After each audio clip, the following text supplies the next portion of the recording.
చాలామంది డబ్బు అనగానే ఎంతో ఆశతో ఉరుకులు పరుగులుగా సంపాదనలో ఉంటూ ఉంటారు. కానీ సంపాదించిన దాంట్లో ఎక్కువ శాతం ప్రజాసేవలో చేసేవాళ్ళు చాలా తక్కువ మంది ఉంటారు. కోట్ల ఆస్తున్నా సరే కూడా ఎవరికి ఒక రూపాయి పెట్టాలంటే కూడా ఆలోచించే ఈ రోజుల్లో అలా అని ఒక ఇంచు ల్యాండ్ విషయంలో కానివ్వండి, పాలోళ్ళకి అందరికీ గొడవలు అయ్యాయి. ఈ రోజుల్లో 74 ఎకరాల్లో యువతకి ఎవరికి యువత అనేది చాలామంది గవర్నమెంట్ వచ్చినా సరే, తెలంగాణ సాధించుకున్నా సరే ఉద్యోగాలు లేక చాలామంది యువత బాధపడుతున్నారు, ఆత్మహత్యలు చేసుకుంటున్నారు. అలా కాకుండా నా నియోజకవర్గంలో నా చుట్టుపక్కల విద్యార్థులు ఖచ్చితంగా అందరూ కూడా పై స్థాయికి రావాలి. ఇక్కడ నుంచి యుఎస్ వెళ్ళడానికి కూడా అందరూ సన్నిద్ధం అయ్యేలాగా ట్రైనింగ్ ఇస్తూ అందరికీ ఉపాధి కలిగించేలాగా 74 ఎకరాల్లో పాలకుర్తి నియోజకవర్గంలో తొర్రూరు మండలం గుత్తూరు గ్రామంలో ఎవరైతే ఇప్పుడు ఎస్టాబ్లిష్ చేయబోతున్నారో భూమి పూజ 3వ తారీఖు జరగబోతుందో ఆ కీలక పాత్ర ఉన్నటువంటి ఇద్దరు ఎవరైతే 3వ తారీఖు భూమి పూజ చేసి ఈ పిల్లలందరికీ ఉపాధి కల్పించబోతున్నారో ఆ ముఖ్య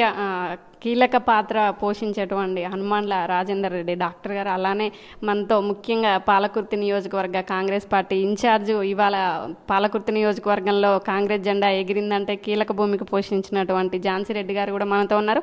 అసలు ఈ ఆలోచన ఎప్పుడు వచ్చింది? యుఎస్ వెళ్ళిపోయిన తర్వాత కూడా ఇక్కడికి ప్రజలకు ఎందుకు సేవ చేయాలనిపిస్తుంది? అంటే రాజకీయాలకు సంబంధం లేకుండా గతం నుంచే వీళ్ళు సేవా కార్యక్రమాలు నిర్వహిస్తున్నారు. అసలు ఈ థాట్ ఎలా వచ్చింది అనేది వాళ్ళని అడుగుదాం. నమస్తే అమ్మా. నమస్తే అండి. ముందుగా మీకు నూతన సంవత్సర శుభాకాంక్షలు. మీకు కూడా అండి, మీకు happy new year and also మన ప్రేక్షకులందరికీ కూడా హ్యాపీ న్యూ ఇయర్. చెప్పండి మేడం, అంటే అసలు స్కిల్ డెవలప్మెంట్ ప్రోగ్రామ్ అనేది అసలు ఎట్లా స్టార్ట్ చేయాలనిపించింది? ఆ థాట్ ఎలా వచ్చింది అసలు మీకు? అంటే ఒకటి, మేము 2016, 17, 18లో వచ్చేవాళ్ళము. ఇండియా కంటే ఎక్కువ వచ్చేవాళ్ళము అప్పుడు.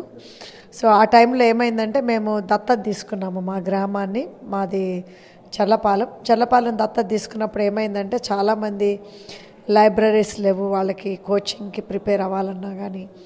మళ్ళీ అదేవిధంగా చాలామంది అంటే చదువుకొని కూడా వాళ్ళకి ఉద్యోగాలు లేవు అనే కంప్లైంట్స్ అనేది బాగా జరుగుతున్నది. ఎస్పెషలీ ఈ లాస్ట్ 10 years నుంచి మాత్రము ఎవరికి ఒక ఉద్యోగం కూడా రాలేదు మన నియోజకవర్గంలో, పాలకుర్తి నియోజకవర్గంలో.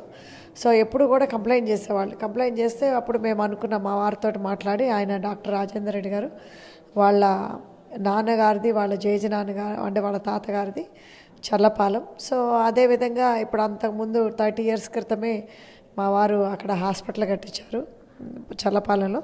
సో దానికి ఒక 7 kilometers గుత్తూరు అనే గ్రామంలో 2018లో నుంచి స్టార్ట్ చేసాము. అంటే చాలామందికి ఉద్యోగాలు రావట్లేదు కదా, ఒక స్కిల్ డెవలప్మెంట్ సెంటర్ అనేది లేదు అని. సో స్కిల్ డెవలప్మెంట్ సెంటర్ అనేది లేదని స్టార్ట్ చేసి అప్పుడు ఏం చేసామంటే అందరూ అంటే ఒకే దగ్గర ఇంత ల్యాండ్ అవైలబిలిటీ లేదు కాబట్టి ప్రతి ఒక్క ఫార్మర్ దగ్గర నుంచి కూడా కొంచెం భూమి ఉండే. సో ఆ కొంచెం భూమి కూడా కొనుక్కుంటా ఉన్నాము. ఎందుకంటే కొంతమంది మిడిల్ అమ్ముతా అంటారు, కొంతమంది చివరికి అమ్ముతా అంటారు. సో మేమేంటంటే ఈ బ్లాక్ వైజ్ కట్టుకుంటా పోదామని, అంటే డిమాండ్ని బట్టి ఇంక్రీజ్ చేద్దామని బ్లాక్స్. సో అప్పుడు ఇప్పుడు ఈ నియోజకవర్గంలో చాలామంది పేదవాళ్ళు పిల్లలకి చదువుకున్నా కానీ వాళ్ళకు ఉద్యోగాలు లేవు. ఉద్యోగాల వల్ల చాలామంది అప్రోచ్ అయ్యేవాళ్ళు పేరెంట్స్, మా పిల్లలు చదువుకున్నారు కానీ మేడం మేము పిల్లలకు ఉద్యోగాలు రావట్లేదని. అప్పుడు మా వారు నేను మాట్లాడుకొని డిసైడ్ అయ్యా అనమాట. ఏమనంటే ఇట్లా స్కిల్ డెవలప్మెంట్ సెంటర్ అనేది మనకి ఇక్కడ తెలంగాణలో లేదు, పెడితే ఎట్లా ఉంటుంది అనే ఆలోచన అప్పుడు వచ్చింది. సో అదేవిధంగా ఏనాడు కూడా మాకు పార్టీ పరంగా కానీ ఏ పార్టీ పరంగా అవసరం లేదు, మనకి ఏ పార్టీ అనేది మేము చూడలేదు. ఎప్పుడైనా కానీ 10 మందికి పనికొచ్చేది చేశాము. అదేవిధంగా ఇప్పుడు ఈ స్కిల్ డెవలప్మెంట్ సెంటర్ కూడా పార్టీ పరంగా ఏమీ లేదు. సో ఎవరికైనా 10 మందికి ఉపయోగపడాలి, స్పెషలీ మన యూత్ పిల్లలకి, మరియు అట్లానే ఎంపవరింగ్ ఉమెన్ అంటే మహిళలకి. సో అదనేది ఇప్పుడు కార్పెంటరీ కాదు, ప్లంబింగ్కే కాదు, ఎలక్ట్రికలే కాదు, మళ్ళీ బ్యూటీ స్కూల్ కానీ, మళ్ళీ అదేవిధంగా మనకి అంటే ఇప్పుడు మన పిల్లలు కూడా ఇప్పుడు కంప్యూటర్ క్లాసెస్, ఇప్పుడు ఆల్రెడీ కంప్యూటర్ ఫీల్డ్లో చదువుకున్న వాళ్ళు ఉన్నారు, ఉద్యోగాలు లేక వాళ్ళ స్కిల్స్ అన్నీ అంటే ఇదైపోయినాయి. సో వాళ్ళకు కూడా స్కిల్స్ ఏంటంటే ఆన్లైన్లో ట్రైన్ చేపిస్తాము, వేరే కంపెనీస్ ద్వారా అటాచ్ అయ్యి వాళ్ళు కూడా మనకి పిల్లలకి ట్రైన్ చేయించే విధంగా చేసి, మళ్ళీ వాళ్ళ కంపెనీస్ వేరే కంపెనీస్ ద్వారా అటాచ్ అయ్యి వాళ్ళకి రిక్రూటింగ్ కంపెనీస్ తోటి అటాచ్ అయ్యి వాళ్ళకి పిల్లలకి ప్లేస్మెంట్గా ఇప్పగలుగుతాము. అంటే ఇప్పుడు ఈ స్కిల్ డెవలప్మెంట్ ప్రోగ్రాంలో అసలు ఎన్ని ప్రోగ్రామ్స్ అనేది మీరు చేపడుతున్నారు, ఎన్ని కంపెనీలతో అటాచ్మెంట్ తీసుకున్నారు, అంటే పిల్లలకి సంబంధించి ఎన్ని వేస్లో ట్రైనింగ్ ఇవ్వబోతున్నారు? అంటే ఇప్పటికైతే మాకు కంప్యూటర్స్ ఫీల్డ్స్లో అంటే 3-4 బాగా అంటే ఇప్పుడు లేటెస్ట్ ప్రోగ్రామ్స్ ఉన్నాయి అవి. ప్లస్ ఇంకోటి ఏంటంటే ఇప్పుడు మళ్ళీ కార్పెంటరీ, మళ్ళీ ప్లంబింగు, ఎలక్ట్రికల్, అంటే ఇప్పుడు కొంతమంది చదువుకోని వాళ్ళు ఉంటారు, వీళ్ళకి ఈ స్కిల్స్ కూడా అవసరము. సో అదేవిధంగా ఇప్పుడు మళ్ళీ మనకి మహిళలకి స్పెషల్గా అంటే బ్యూటీ స్కూల్ కానీ, సోయింగ్ కానీ, లేకపోతే మగ్గం వర్క్ కానీ, ఇలాంటివన్నీ కూడా వాళ్ళకి మళ్ళీ సొంత బిజినెస్ పెట్టుకునే వాళ్ళకి కూడా మేము అంటే ఎట్లా వాళ్ళకి అప్రోచ్ అవ్వాలి, బ్యాంక్స్ని లోన్స్ ఎట్లా తెచ్చుకోవాలి, లోన్స్ ఎట్లా వాళ్ళకి అప్లై చేసుకోవాలనే దాన్ని కూడా మేము వాళ్ళకి అక్కడ ఉండి హెల్ప్ చేస్తాము. సో వాళ్ళు బ్యాంక్స్ నుంచి పర్సనల్ లోన్స్ తెచ్చుకొని వాళ్ళు స్టార్టప్స్ అంటే కొత్త బిజినెస్ కూడా స్టార్ట్ చేసుకోవచ్చు. అంటే ఇప్పుడు ఈ భూమి పూజ 3వ తారీఖు చేయబోతున్నారు. అసలు ఇది అంటే ఎప్పట్లోగా పూర్తవుతుంది? అసలు ఒక్కొక్క బ్యాచ్కి ఎంతమంది విద్యార్థులు ఈ స్కిల్ డెవలప్మెంట్లో పార్టిసిపేట్ చేయొచ్చు? ఇయర్లీ ఎంతమంది ఉంటారు మేడం? అట్మాస్ఫియర్ అంటే మీ అంచనా? అంటే మేము ఇయర్లీ ఇప్పుడైతే మేము ఎస్టిమేషన్ చేస్తుంది 15,000 మినిమం అని అనుకుంటున్నాము. సో ఇక్కడ యూజ్ని బట్టి అండ్ ఇక్కడ అవసరాన్ని బట్టి మేము ఇంకా ఎక్స్పాండ్ చేద్దాము. ఎందుకంటే ఇప్పుడు అంటే ఇప్పుడు ఎంతమంది ఉపయోగం తెలియదు. సో వాళ్ళతోటి ఏంటంటే ఇప్పుడు ఈ స్కిల్ డెవలప్మెంట్ సెంటర్ అనేది పూర్తి అయిపోయే లోపల మేము అప్లికేషన్స్ తీసుకొని వాళ్ళకి ఏం చదువుకున్నారు, ఏం ఇంట్రెస్ట్, దాన్ని బట్టి మేము దాన్ని మళ్ళీ రివ్యూ చేసి ప్లేస్మెంట్ చేయడం జరుగుతుంది ఆ క్లాసెస్లో. సో ఆ కోర్స్ ఫినిష్ చేయగానే మేము అక్కడ ఏమేమైతే ఇప్పుడు కార్పెంటరీ ఉందనుకోండి, ఒక కార్పెంటరీ కంపెనీనే ఉండొచ్చు, ఒక గ్రూప్ ఆఫ్ కాంట్రాక్టర్సే ఉండొచ్చు, వాళ్ళతోటి అటాచ్ అయ్యి సో వీళ్ళకి ఉద్యోగాలు ఇచ్చేటట్టుగా చేస్తాం. నార్మల్గా ఒక ఇంట్లో వైఫ్ కానీ హస్బెండ్ కానీ ఏదైనా డిసిషన్ తీసుకోవాలంటే ఒకరినొకరు అర్థం చేసుకొని వెళ్ళాల్సి ఉంటుంది. ఎవరైనా ఒక స్టెప్ వేయాలనుకుంటే ఒకళ్ళు అడ్డుపడతారు. కానీ మీరు అటు రాజకీయంలో కానివ్వండి, ఇటు పిల్లలకు ఉపాధి కల్పించే విషయంలో కానీ, మిగతా కార్యక్రమాల్లో కానీ ఇట్లా వెళ్తుంటారు. మీ సార్ సహకారం ఎలా అనిపిస్తుంటే ఏదైనా విషయంలో ఎప్పుడన్నా అడ్డు చెప్పారా? అంటే యాక్చువల్లీ ఇది తను నియోజకవర్గం కాబట్టి తనకే చాలా ఇంట్రెస్ట్. సో తనకి ఇంట్రెస్ట్ కాబట్టి నేను కూడా గత 30 yearsన తను కార్డియాలజిస్టు, అమెరికాలో చాలా బిజీ కార్డియాలజిస్టు, డాక్టరు. సో దాంతో ఆయన బిజీగా ఉంటారు కాబట్టి అంటే ఇప్పుడు ఈ పనులన్నీ చేపించేది నేను, ఎందుకంటే తనకు టైం ఉండదు కాబట్టి. బట్ తను ఇంట్రెస్ట్, తను అంటే పోర్చబలమే. సో నేనేంటంటే నేను జస్ట్ మిడిల్ పర్సన్ని, నేను వర్క్ చేపిస్తున్నాను. సో వాళ్ళ నియోజకవర్గం కాబట్టి తనకు చాలా ఇంట్రెస్ట్, తన పేద ప్రజలను ఆదుకోవాలని. సో దాంతోపాటు ఏంటంటే నాకు కూడా ఇన్నేళ్ల నుంచి నేను గత 30 ఏళ్ల నుంచి మనుషులతో మాట్లాడటం, మనుషులు అంటే అవసరాలు ఏంటో తెలుసుకోవటం వల్ల నాకు కూడా చాలా ఇంట్రెస్ట్ పెరిగింది. ఎందుకంటే ఎప్పుడైనా మన ఆడవాళ్ళకి మెట్టినిల్లే పుట్టినిల్లు అవుతుంది కాబట్టి ఇప్పుడు నాకు 40 ఏళ్ల క్రితం పెళ్ళయింది. సో మా పుట్టినిల్లు కూడా ఇదే అయిపోయింది. సో మా ప్రజలు కూడా అట్లనే నేను వాళ్ళ అమ్మాయిని అన్నట్టే ట్రీట్ చేస్తారు కాబట్టి నాకు కూడా వాళ్ళకి చేయాలనే ఉత్సాహము బాగా కలిగింది. అంటే ఇప్పుడు మీరు ఈ రాజకీయాల్లోకి రాకముందు కానివ్వండి, యుఎస్లో ఉన్నప్పుడు ఏం చేసేవాళ్ళు? హౌస్ వైఫా లేకపోతే ఏదైనా బిజినెస్ చేసేవాళ్ళ? అంటే మేము అంటే నేను మా వారు కలిసి ఒక రాజ్ ప్రాపర్టీ అనే సంస్థ స్టార్ట్ చేశాము. ఇది బ్యాక్ ఇన్ 1992లో.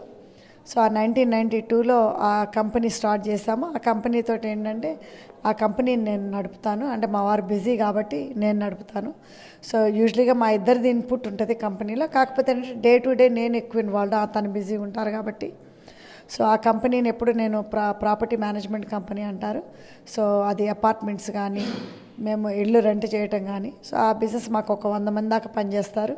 సో ఆ కంపెనీని గత 30 years నుంచి రన్ చేస్తూ ఉన్నాం ఇద్దరం కలిసి. సో కాకపోతే ఏంటంటే తను బిజీ ఉంటారు కాబట్టి నేను డే టు డే ఇన్వాల్వ్.